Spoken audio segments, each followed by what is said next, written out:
Discover hope and healing from the other side. Welcome to Messages of Hope with Suzanne Giesemann. Hello, everybody. Welcome back for another episode of Messages of Hope. That's what we are offering up in spades today. I'm so excited about this show. We are once again recording the video to place on YouTube later, but live for many of you listening to us through Unity Online Radio. So I am excited to get the word out about a new book. It's called Life to Afterlife, Helping Parents Heal, the book, featuring the parents of Craig McMahon's documentary, Mom, Can You Hear Me? So that will make a lot more sense to you, that very long title, after we speak with our two guests today who are very much responsible for making this book a reality. And my guests live with us today are Elizabeth Boisson, the president and co-founder of Helping Parents Heal, and Irene Vouvalides, the vice president of Helping Parents Heal. I know these two ladies so well. They're dear friends. If you've read my book, Still Right Here, I spent a week on a boat with them and we didn't get on each other's nerves. So that tells you a lot. So welcome to the show, both of you. Thank you. Thank you so much for having us, Suzanne. Yeah, and those of you who've followed my show over the years will recognize Elizabeth and Irene because they've both been on the show. Both are shining light parents. That means they have a child or children across the veil. So I was telling the girls that I don't know how today's going to flow. We're just going to let Spirit guide us. And as we did a little group meditation before this started, we could just feel the kids around us. So Elizabeth, why don't you tell us just a bit about Helping Parents Heal to set the stage for talking about the new book?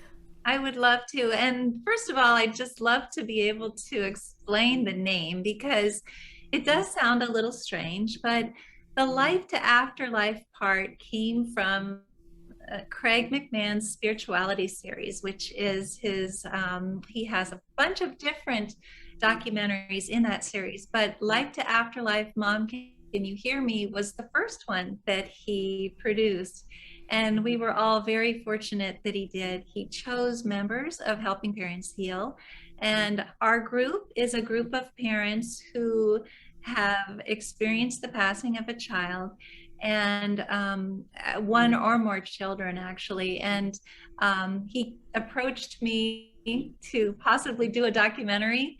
And he was worried it might be very sad, and it turned out that it wasn't sad at all. And the documentary didn't tell the whole story. So the book was the follow-up to that documentary.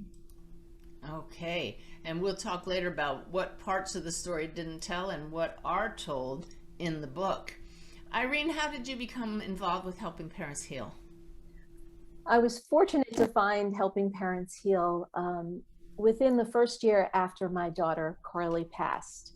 I read Mark Ireland's book, Soul Shift, Finding Where the Dead Go, and found out about Helping Parents Heal, reached out to Elizabeth, and Elizabeth, as we all know, is so kind and spent so much time speaking with me. And I think within about a year, I was leading a chapter of Helping Parents Heal. And about 2 years later, I was helping to plan our first conference.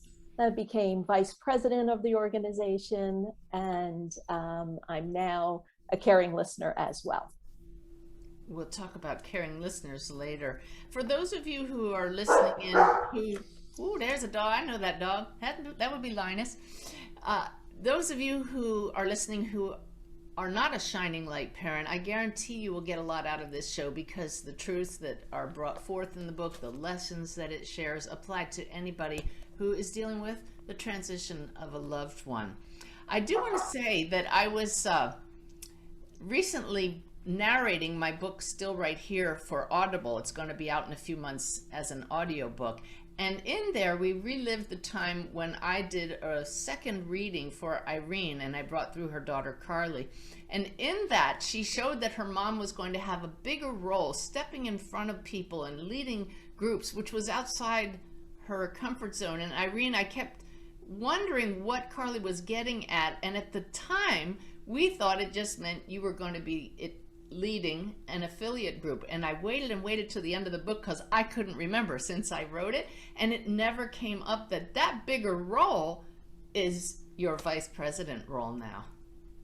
Yes, I was never a person to step into the limelight, or public speaking terrified me. I couldn't imagine that I would be in the role I'm in now, and I'm absolutely thrilled and just filled with gratitude to do the work that I do. Yeah, I want to tell everybody that both of these women, Elizabeth and Irene, are tireless workers. They talk on the phone probably 4 or 5 times a day to discuss how to run this organization that's growing to how many people now, Elizabeth? It's almost 20,000. So we're, I think, at 19,700 2 days ago. And that sounds like a terrible number when you know that these are all parents who have had children transition. But it makes us feel so good to know that all of these kids are leading their parents to the organization. And that's exactly the way that we feel about it. And I also know that the people who join our organization are able to move forward and heal. And a lot of other bereavement groups, unfortunately, don't necessarily let the members know that it is possible to move forward and heal. But that is a huge part of helping parents heal. And the reason that the parents heal is because the kids want us to heal. It's not because we're leaving them behind or forgetting about them. We carry them with us every step of the way, and they hold our hands as we do. And that does make the difference. Last night, you held a Helping Parents Heal meeting online, and I was so grateful to be able to moderate that. And we interviewed the parents who contributed to this book. And it was not a sad meeting. I had several people email me afterwards and say how uplifting the meeting was. Irene, what makes these meetings of bereaved parents, who you have retermed shining light parents, what makes them uplifting? Once we realize that death means nothing more than the loss of our children's physical body, that they are not dead, they're alive and well, and we have the ability to connect with them. As Elizabeth said, they're with us every step of the way. And as we gather, we take comfort from each other, learn from each other, and the energy we receive from each other and from our children in spirit just makes all the difference. Absolutely. Now, you share in the book, both of you, in your own chapters, beautiful signs that you've gotten from your kids. Morgan is Elizabeth's son, Carly, of course, Irene's daughter, and Elizabeth, you also have little Chelsea, who passed it just after birth. But I would love for both of you, before we dive into the book, to show us an example of what you were just talking about. You state with confidence, our kids are still with us. They're part of our lives. We move forward with them. How about a very personal example, not about the songs they play on the radio, but when you heard them say something in your ear recently that you just couldn't deny they were guiding you, something like that, a recent event that's not in the book, that's just part of your normal interaction with your kids who have transitioned. Well, I'm sorry. As I was working on our conference, which we have a Helping Parents Heal conference next August, and we've already had, I believe, Elizabeth, 775 people register within the 2 months registration is open. And I go through each registration as it happens to make sure there's no errors. I check it on the constant contact. And as I was just a few weeks ago going through a registration, a couple hadn't put their child's name in spirit for their name tag. And we want to make sure that the name tags are printed with our name and our children's name. And it's a couple that I know them very well. They're in Florida. Suzanne, you know them as well. And I just had like this moment where I couldn't think. And I said, oh my gosh, what is their son's name? And in my head, as clear as a bell, just as my daughter would speak to me when she was on Earth, I heard, duh, his name is Christopher. No question, she was there with me, helping me. Of course she was right there telling me what his name was. I love that. And this is one of the questions my mediumship students often ask. How can I tell it's not my imagination, it's my loved one? When you hear it with the words, the inflection, conversational tone like that, there's no mistaking it. Now, I never knew Carly in physical form, but I've met her and interacted with her quite a few times from the spirit world, and that is definitely her. Yes. How about you, Elizabeth? Well, I just had something happen again last night that was amazing. I'm a caring listener, and so I was meeting with some parents, two sets of parents. Both of them have children who just passed recently. One was a year ago. And when I was on the phone with the dad out on my porch, I was telling the dad that Morgan and Chelsea are with his daughter, Caitlin, and I was 100% sure of that, and that they were taking care of her. And I looked over the wall and I saw in a tree 3 beautiful golden eagles that I never ever see here. Wow. So I got all excited. I almost dropped my phone and I said, I've got to take a picture of this, Mike. I've got to show this to you. And so I got my camera. I was yelling at my husband in French, telling him, take a picture of this. And so Mike almost didn't know what was going on, but then I got the picture to him, and he was blown away, because these beautiful golden eagles, as I say, I never see them on our property normally. And the 3 of them obviously were sent by our 3 kids. But then I went to meet them in person to have coffee for the first time. And I picked out a condolence card that had a squirrel on it. And that's a very unusual thing to have on a condolence card. And I thought, gosh, why do I want this card so badly? And I brought the card, and I brought a little bracelet and some other things that I brought for them. And I said to them, could you open it now? And I don't know why I did that, because I normally let people take things home if they want to. And they opened the card, and they both started crying, and they said, Caitlin's nickname is Squirrel. How did you do that? Wow. I didn't know that. She picked it out for me. Of So course those you kinds did. of things happen constantly. It's something that it's recurring almost every day. And that's part of the magic of the collateral beauty that we are able to experience, because of the fact that we are in contact with so many parents. So everything that Irene and I do heals us even more than it does all of these parents, because we are able to hear about everything that goes on that other people might not hear about. Well, that's the beauty of the book, Life to Afterlife, because it's a compilation of these wonderful stories. I want to just say that some of you who are new to this might say, big deal. There were 3 eagles. An eagle's a big deal, but what does that have to do? What does that have to do with our kids? You get to the point where you recognize how those in spirit work. They snagged Elizabeth's attention with that right after she made the point about 3, drew her attention to those eagles. And it's so funny that that comes up, Elizabeth, because in the foreword, I write about how you invited me to do a group reading for the parents who are in the documentary this book is based upon. And that very week, I think it was just a day or 2 before the filming, you had 14 deer show up in your yard. Very unusual. You took a photo of it. It wasn't till the next day, Irene's daughter Carly asked, have you seen the deer yet? Asked me this of her mom through a medium, have you seen the deer yet? We didn't know what she was talking about. Only later did it occur to us when Elizabeth showed the photo and we had done that group reading, there were 14 kids who came through in that group reading for the parents represented there. How cool is that? It gives me goosebumps. It's Yeah, so funny. same. These kinds of things always give me goosebumps. And it's just so wonderful, because that was something that you have to put the parts of the puzzle together, and therefore you have to be interacting with other people who understand and who get it. And we are so fortunate with Helping Parents Heal, with the providers like you, to have that group of people that we can talk about with and explain these things that are happening that are just amazing. So, Irene, why don't you tell us what the caring listeners are? Because that term has come up from both of you several times already.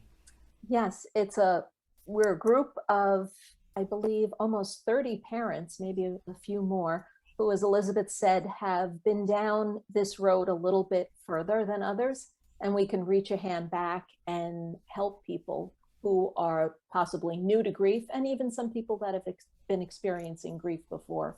We're in different languages, in different countries, all time zones, and any time of the day or night, someone can reach out if they need to speak to someone to just hear a kind word. All information about the Caring Listeners is on our website, www.helpingparentsheal.org, and our phone numbers are listed.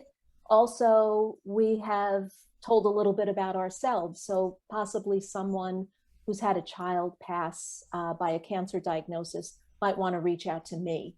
If a child has passed due to addiction, we have moms that have dealt with that, or suicide. And how about the dads, Elizabeth?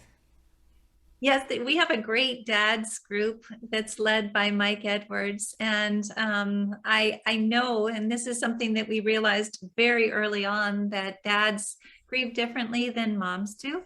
And they like to be a little bit more private about their grief. And so Mike has these weekly meetings with dads. He won't let any moms in. And I think it's wonderful for the dads to be able to talk about their journey. I think that a lot of times these dads try to be very, very strong for their wives, but they aren't able, and therefore they aren't able to talk about the things that are happening and their own grief journey. And so we are very, very fortunate to have Mike Edwards as our affiliate leader. And as I say, that's every Wednesday evening.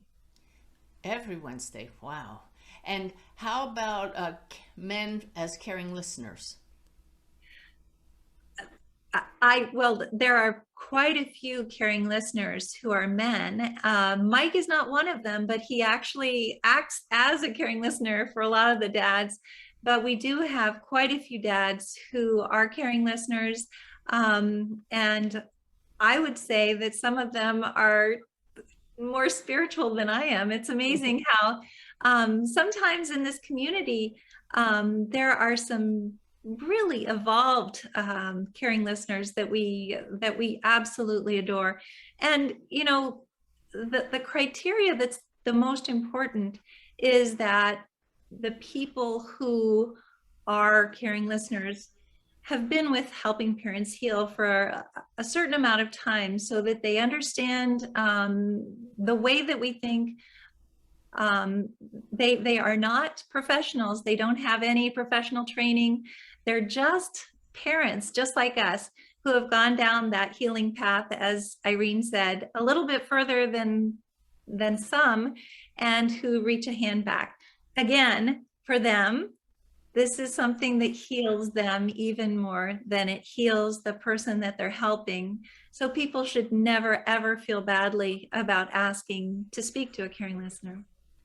I love that you just referred to it as a healing path instead of a grief journey. It's both, but what a difference it makes when you just shift that focus. So let's shift topic here now, back to the book. Why would somebody want to read 20 tragic stories? They're not tragic. Not at all. They're not tragic. Irene, why don't you go? I think that they're completely not, no one would consider it to be tragic stories. They're stories of hope and of healing and of transformation, of just how far you can come on this journey. And all of us in this book are, I consider the people in the book some of my closest friends. I'm so grateful to have them all in our life. And you, the person reading the book, hopefully will just read something that might make a difference, you know, and you'll find something in each chapter that will resonate with you, and possibly you'll say, oh, maybe I can be that person. Maybe I can feel that way. I want to feel that way. I'd like to heal. You know, I was kidding when I talked about, tragic stories. That was just to elicit that response, and you guys fell right into it. So that was perfect. And I just really quick say that the foreword that you wrote for this is worth the whole book. And I've had a lot of people say that, just what you wrote in the very beginning of the book. And what's so interesting is that I had reached out to Suzanne to do a forward, and she wrote back and said, oh, I already have a chapter in the book. It's fine. I think that I've done enough. It's okay. And then 5 minutes later, she texted me back and she said, wait a second, my guides just told me I'm supposed to write this forward. I was really put in order there. They were like, what are you doing?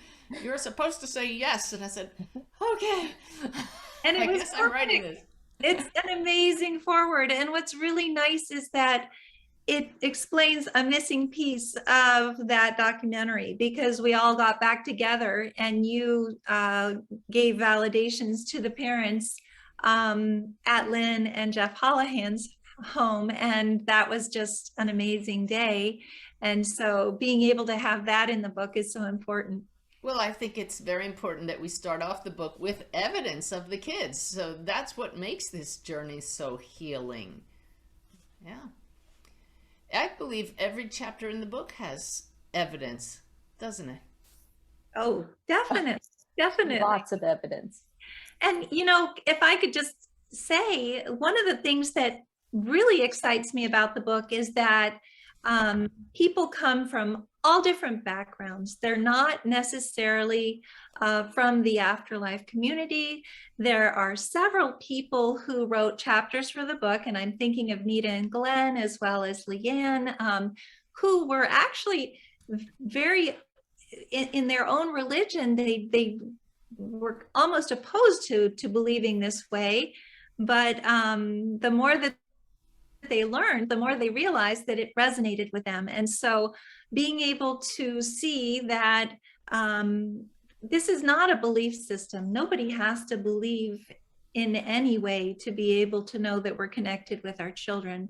But being able to know that we're connected with our children allows us to heal. And that's what the most important thing is for us, but also for them. They want us to heal. They want us to move forward. Well, I tell you, I don't know how you could read the book or attend any of your meetings without being blown away by the preponderance of the evidence, because this comes up in everything your group does. It does. Irene?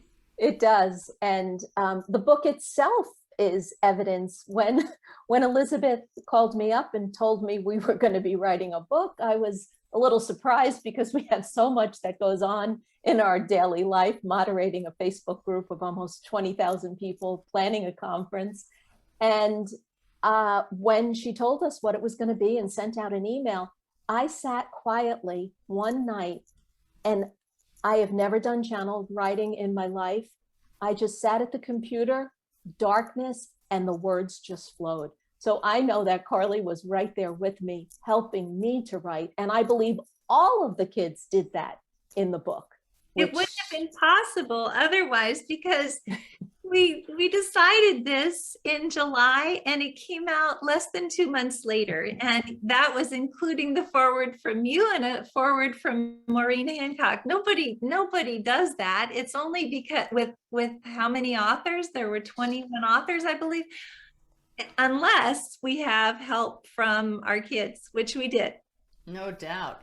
And it was really funny, because I would see you send out emails to everybody involved, and most of them would hit reply to all. So there would be these flood of emails, and the energy that you all listening now are feeling from the three of us, that permeates the book, because there's nobody associated with this book that didn't have that kind of excitement about being part of this.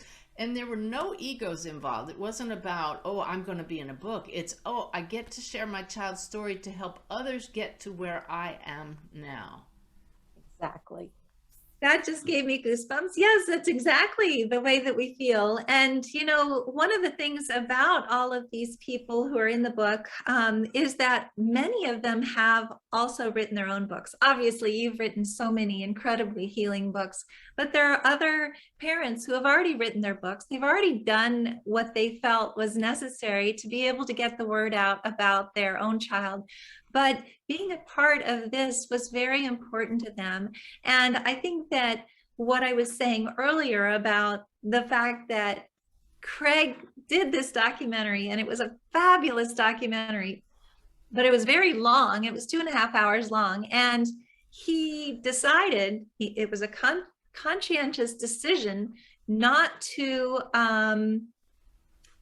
include anything that was too out there, anything that might make people think that we were a little bit crazy. And so because of that, he didn't put in a lot of the things that are near and dear to our hearts. Oh, and you would be talking about some of the stories probably. And I would love to share a couple of those when we come back from the break. I was sharing some of them with my husband, Ty, earlier today. Stories about balloons doing crazy things. So we have to share some of that magic when we come back. I hope all of you will join us. We'll be back in about 3 minutes for more discussion about how death is not the end. Love never dies. Come on back after the break.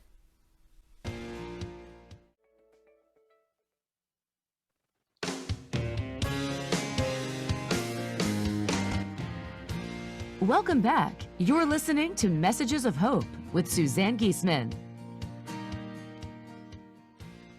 And I can't stop smiling because I'm staring on screen here at two of the most beautiful, lovely, loving ladies I know. Elizabeth Boisson, president and co-founder of Helping Parents Heal, and Irene Vouvalides, vice president.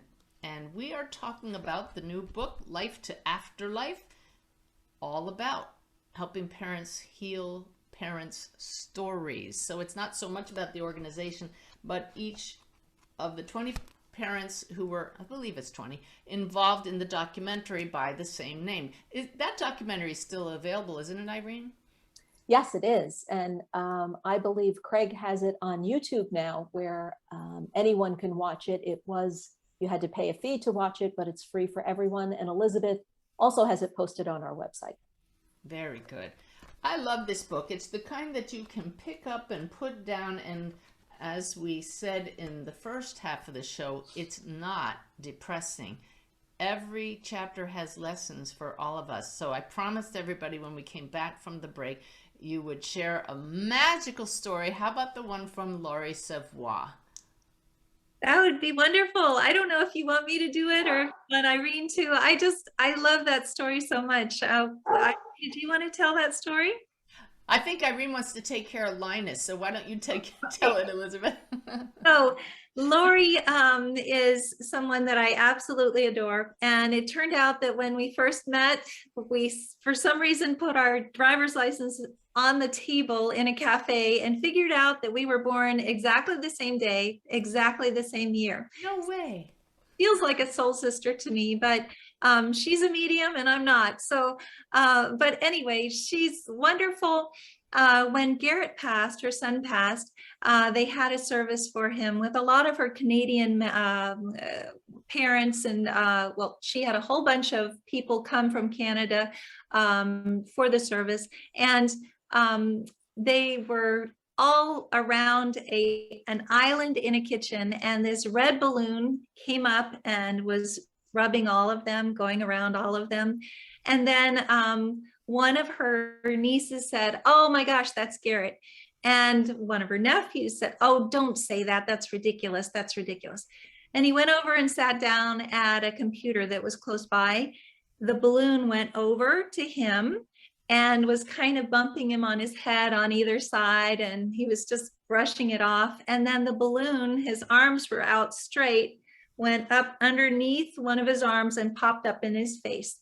And everybody was laughing. This is witnessed by many people, right? That this balloon with no air conditioning. The whole crowd of people that were at the service. But as Laurie says, she wishes that she'd filmed it.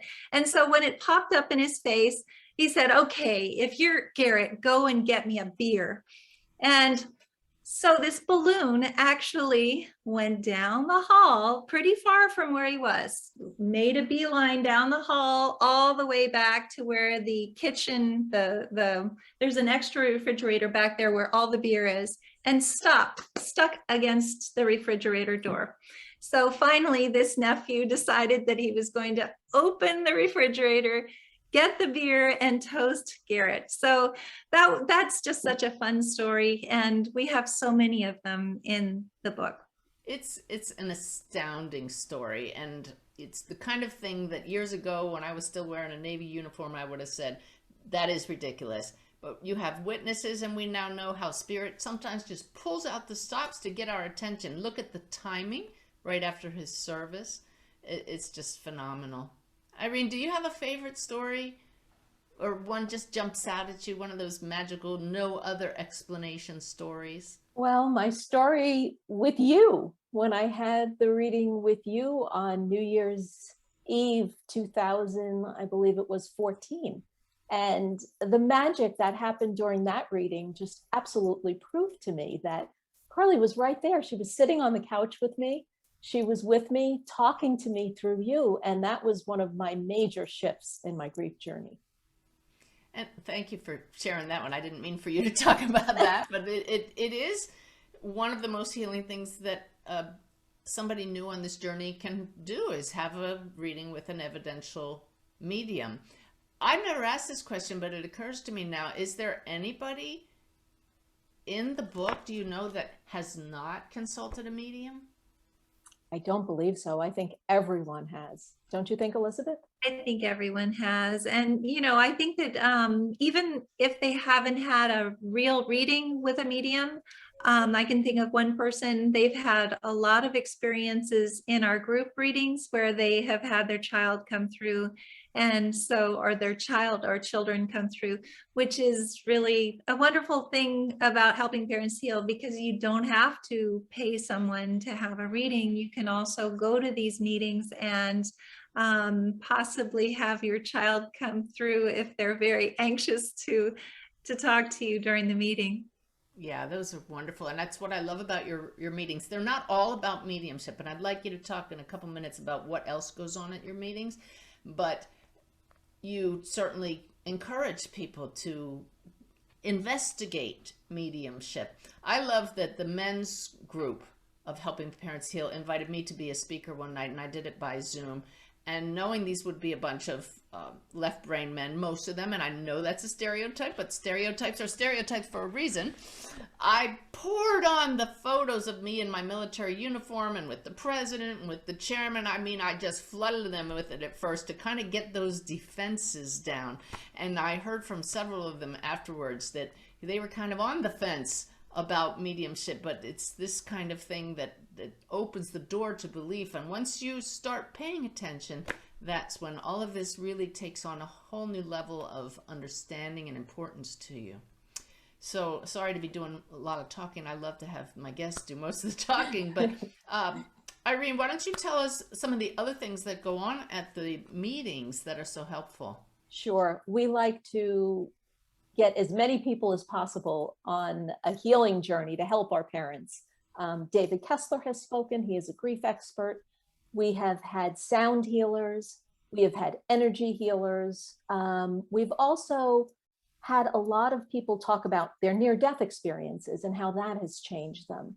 I also believe that trauma is an underlooked component on the grief journey.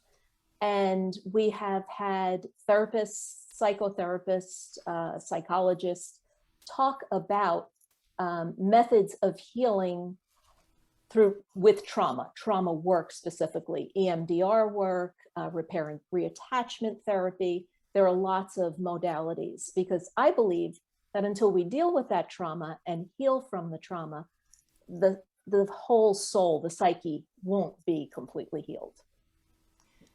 Beautiful. And I'd love to add yoga and meditation. Yes. So add a lot of that, and Reiki, and obviously the healing goes along with Reiki. But yeah, we welcome anyone who it has an alternative way of offering parents a way to heal other than pills and operations or things like that.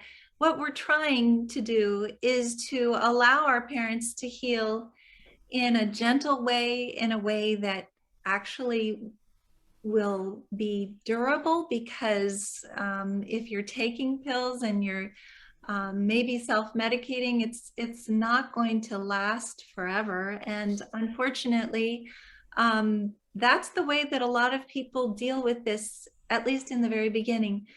But I can say that all of these unusual methods, even things like mirror gazing to see our loved ones in the mirror, that's another, this is through Raymond Moody that we learned this. There are just so many ways, and not everything works for everyone, but it's really great for people to try as many different healing modalities as possible and find what works for them. Absolutely. And with an air of, it's okay because you're doing it with other people too. And it's not, what are people going to think? And again, try it. If it works, if it works, fine. I just did a session for a woman, and in the reading was told by Spirit that she needed trauma clearing.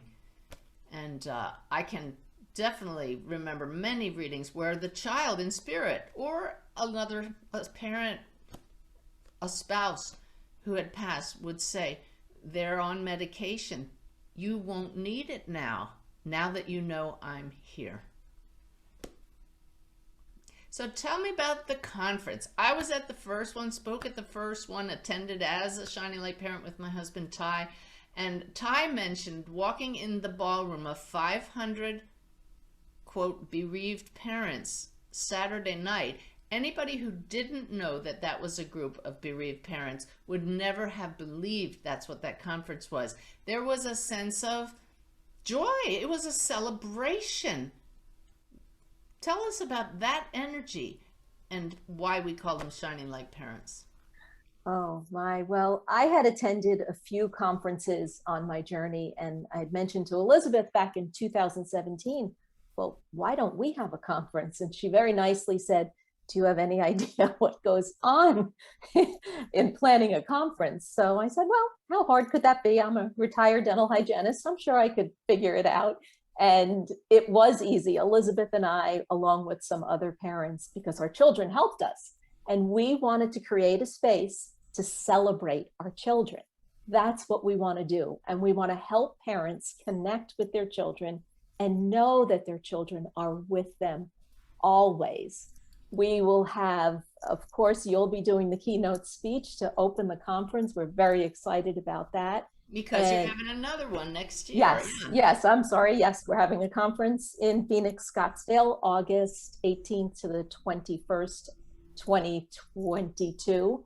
And it's going to be another gathering. The conference, we're able to have a lot more people at this one. So we'll have probably 900, and with the speakers, almost 1,000 people gathering. And it will be. And I need to say that all the work that your board does every day, you do voluntarily with no salary.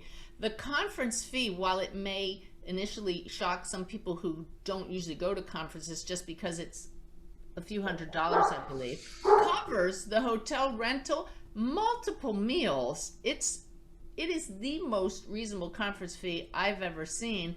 And in addition to that, you've been raising money, many of the funds coming from the sale of this book, to offer scholarship to those parents who can't afford it. So people need to understand, you can't do a conference for free.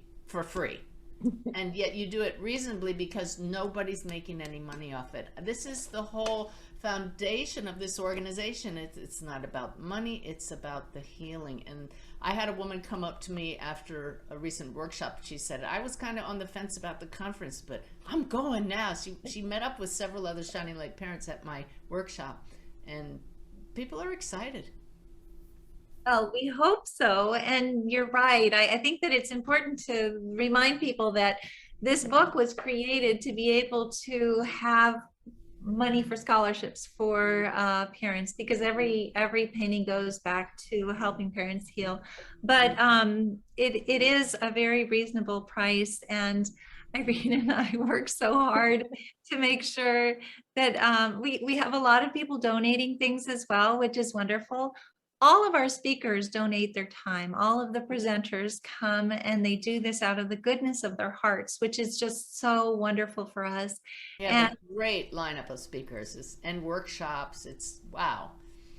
And I can't we wait. even have Gordon Smith coming from Scotland, which is a very exciting thing because that's a long way away, but he's doing this again out of the goodness of his heart, coming to speak to parents, which is, I feel so grateful. And I feel so grateful to Irene for pushing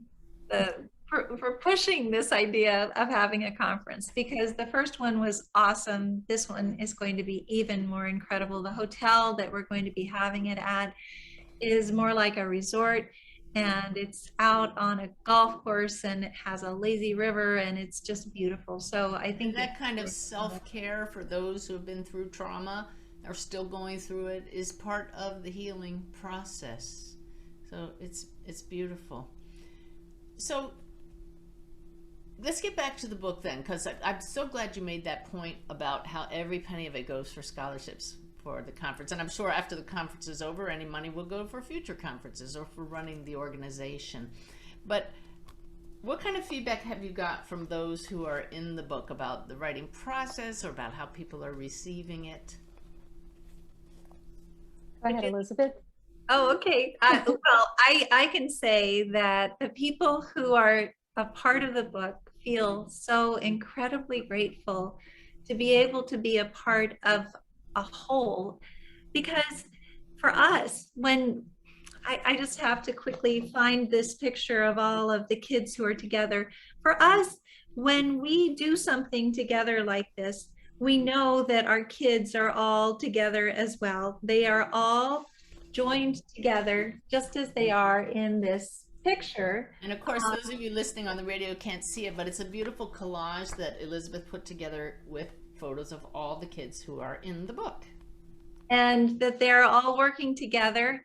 I think that there wasn't a single person who had been a part of the documentary who didn't want to be a part of the book, because it's very exciting to be able to have something written about your child and to have other people be able to read about it and to be able to talk about your own healing journey. But that is a good question. I think that they all enjoyed it. I think that they were all happy to be a part of it. I feel another important part about the book is that it does touch on most of the ways that people pass at a younger age. It doesn't shy away from suicide and drug use and all of those, and yet all of our kids, no matter how they passed, are together. When we have meetings, they have meetings. There are quite a few different ways of transition for the kids in the book, and I think that it's very timely too, because as you say, overdose, that is something that is very, very hard in our country right now. Suicide with a pandemic has become very, very difficult as well, more difficult than before. And so knowing that these kids who have gone through this are actually completely fine, completely happy. They're happy, healthy, and home. And we're the ones who are in school, and we're the ones who have to stay here and figure it out, but also help others to be able to make our kids proud. And once we get over there, it's going to be an incredible reunion. And I can't wait to hug every single one of those kids. You'll have to get in line. Now, Irene, I know a lot of people listening now or watching are not in the place that both of you are, or that I am, and can smile and laugh and feel joy again.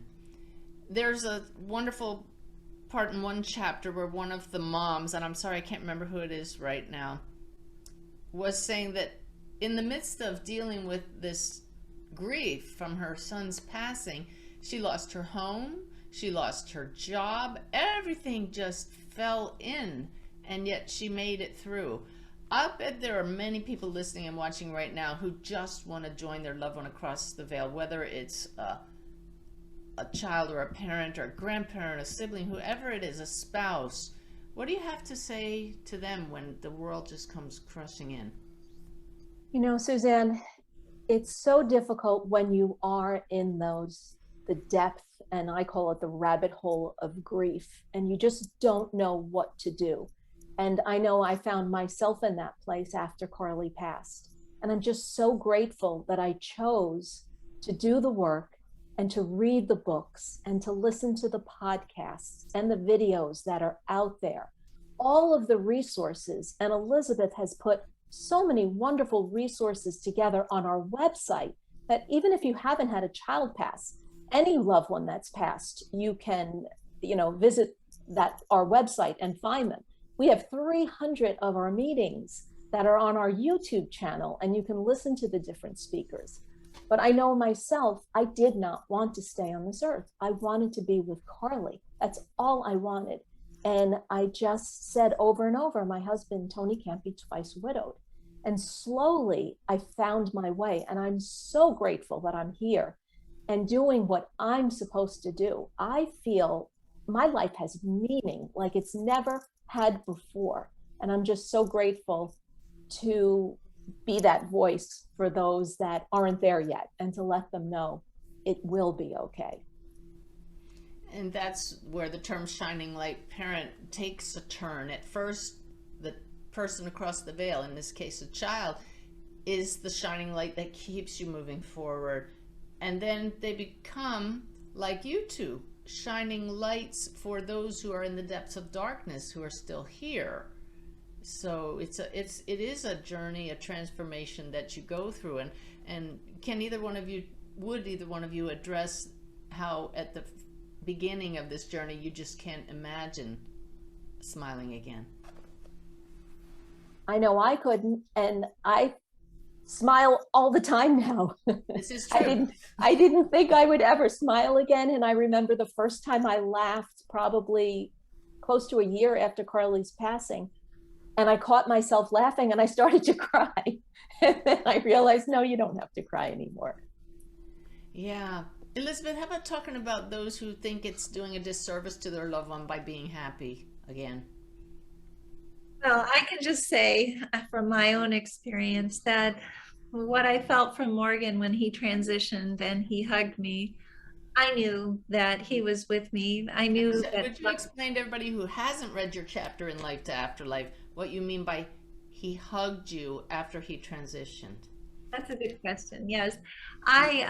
He was in Tibet. I was here, and I got a call from the director of the program saying that he was having difficulty, that they were getting him down the mountain, but that he was foaming at the mouth that morning. And then by the time I was able to reach his roommate, they had unloaded him from the bus and they were doing CPR on him. His roommate was wonderful because he told me, Miss Boisson, I don't think he's going to make it.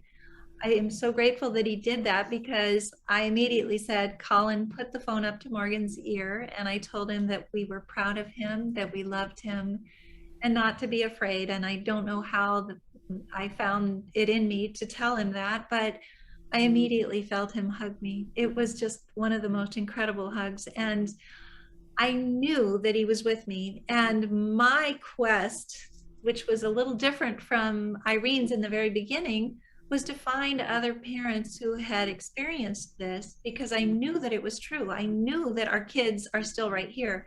And I hadn't had any training in the afterlife community. It was not something that I had ever experienced before. I did have Chelsea on the other side, and I was told by a medium that Chelsea actually was the first person to meet Morgan when he transitioned. She took his hand and led him to me. So I think that that is how I was able to get that hug. But I think that one of my driving factors in creating the group was because the kids were pushing me and telling me that they wanted to be celebrated, they wanted to be talked about, they wanted to be remembered, instead of having their parents be so sad. And that's why the tribute page exists. That's why I get pushed out of bed very early in the morning, because they start telling me it's time to get those tributes up. And I feel very connected to them. Beautiful. So where do people find these tributes and your website? It's all available online. The website, www.helpingparentsheal.org, the YouTube channel, Helping Parents Heal, and everything is also, well, it's all on the website and on Facebook page. Anything else, Elizabeth? We have an Instagram and we have a Twitter account as well. So those are also possibilities. But if people really want to connect, the best way to do so is by reaching out to a caring listener, because the caring listener can kind of guide them to all of the different resources that are available, and it might make it a little less overwhelming to do so. Very good. So we have about 2 minutes left. We've really addressed this, but I want to make sure we don't miss a good point. Why should people read Life to Afterlife if they've watched the documentary already or they know some of the stories? Well, okay. I first just want to quickly say I am so grateful to Craig McMahon for initially doing that documentary, because the book would not exist if he hadn't asked us to do this. And just to go a little bit further, Craig is a Shining Light sibling. So he has two brothers who passed when he was young. And so I think that he gets it, which is wonderful. Irene, go ahead. I think that a video is different than reading a book. It's a lot longer. The book, you get to know us intimately, our children, in a nice chapter. So it's an easy read. And like you said, Suzanne, you can read a chapter, put it down. I read your intro over and over again. I mean, there's something so nice about just having it there and having a reference to be able to actually touch, as opposed to watching something on a big screen. Wonderful. Is it available on Kindle? I believe it is. Yes. Yes, it is available on Kindle, and it's available both in black and white and in color, but the black and white version is much less expensive, so I would highly recommend getting the black and white version. It has the pictures still. So well, you two are an inspiration. The book is inspirational, and it's been my honor to be involved with it and to share you with everybody today. Thank you so much for being with us. thank you. Thank you. Thank you so much. We're so grateful. Thank you, Suzanne. You're so welcome. We'll see you all back here next week, everybody. Thank you so much.